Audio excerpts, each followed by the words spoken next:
You're standing in tall grass. It's 2 million years ago. You're an early human. And let's be honest about what that means. You have no claws. You have no fangs. Your skin is soft. You can't outrun almost anything out here. The cat watching you from the shade could open you up in about 4 seconds, and every instinct in your body knows it. You are, by any reasonable measurement, one of the most defenseless large animals on the entire savannah. And yet, somehow, your descendants would go on to become the single deadliest species this planet has ever produced.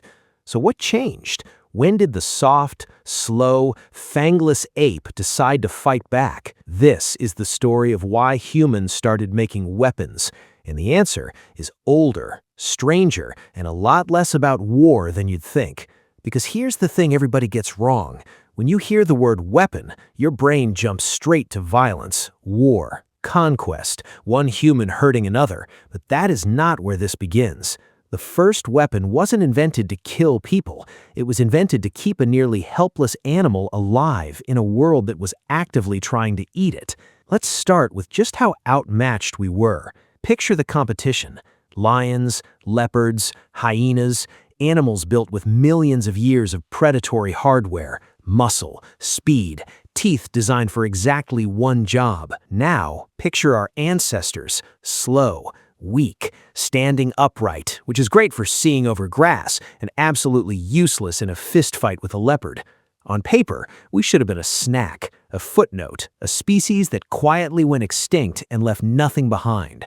But we had one thing none of them had: hands that could hold, and a brain that could imagine a rock being something more than a rock. The oldest stone tools we've ever found date back roughly 2.6 million years to sites in East Africa. These are called Oldowan tools, and if you saw one, you might not even recognize it. It's a stone that's been struck against another stone to knock off sharp flakes, leaving a jagged cutting edge. Simple, crude, revolutionary. Because that edge did something no human body could do on its own. It cut, it sliced through hide, through meat, through bone. Suddenly, a creature with no claws had claws it could pick up and put down. A creature with no fangs had an edge sharper than any tooth in the animal kingdom. Now, were these first tools weapons or just butchery tools? Honestly, the line is blurry, and that's the point. The same sharp edge that scrapes meat off a bone can open a wound. The same rock that cracks marrow can crack a skull.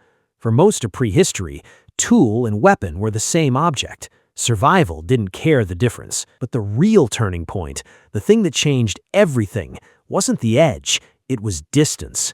Think about what it means to fight something up close. If you're wrestling a wild animal with a sharp stone, you are still inside the range of its teeth and claws. You might win, you might also die. The math is terrible. But the moment a human picked up a rock and threw it, something shifted. Now you could hurt something without letting it hurt you back. Humans, it turns out, are freakishly good at throwing. Our shoulders, our wrists, the whole architecture of the upper body evolved into a biological catapult. No other animal on Earth can throw with the speed and accuracy we can. A chimpanzee, far stronger than you, throws like, well, a chimpanzee. You can put a rock through a targeted 30 meters. That is not an accident. That is evolution sharpening a weapon made of flesh. And then came the spear. For a long time, we assumed early spears were just sharpened sticks, which rot away and leave no trace. But in a coal mine in Germany, archaeologists found actual wooden throwing spears roughly 300,000 years old, beautifully balanced, engineered to fly. 300,000 years ago, before our own species had fully arrived, someone was crafting a tool designed to kill from across a clearing. Let that sink in.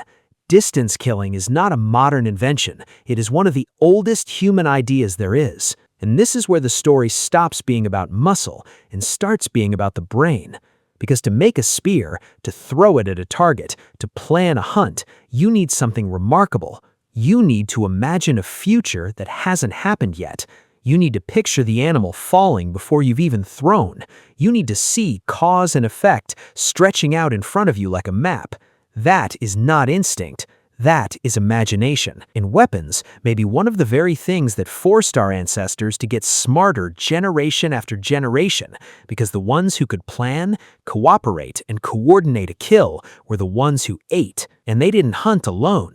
A weapon in one hand is dangerous. A weapon in every hand of a coordinated group is unstoppable. Hunting big animals required trust, communication, shared risk, and the sharing of the reward afterward. Some anthropologists argue this is a huge part of what made us so deeply social. The weapon didn't just feed us, it bonded us. It taught us to work together or starve. Now, the skeptics have a fair point here, and it's worth respecting. Not everyone agrees early humans were mighty hunters from the start. Some researchers argue we spent a long stretch as scavengers, using those sharp stones to strip meat off carcasses other predators had already killed, and using weapons mostly to scare those predators off and defend ourselves. In that version, the first weapon was less a hunting tool and more a bouncer, a way for a weak animal to say, "Back off, I'm not as easy as I look." Both things were probably true at different times. Defense and offense grew up together, but we can't tell this story honestly without the dark turn, because eventually that same edge, that same thrown stone, that same balanced spear got pointed at other humans. The archaeological record is unambiguous about this. We find ancient skeletons with stone points embedded in their ribs, skulls with the kind of fractures that don't come from falling. The oldest evidence of organized human-on-human violence goes back many thousands of years, and it uses the exact same toolkit we invented to survive. The knife that cuts meat cuts people just as well. The tool never cared what it was aimed at, only we did. And that is the uncomfortable heart of this whole story. The weapon is the double-edged origin of everything we became. The same invention that kept a defenseless ape alive, that fed our children, that grew our brains, and bonded our groups, is the same one that let us turn on each other. You cannot separate the two. They were forged in the same fire, from the same rock, by the same hands. So let's go back to that tall grass, 2 million years ago. You, soft and slow and fangless, watching a predator watch you. You have nothing. No claws, no speed, no armor. But you reach down and you pick up a stone, and in that single moment, the balance of power on planet Earth begins, quietly, to tip.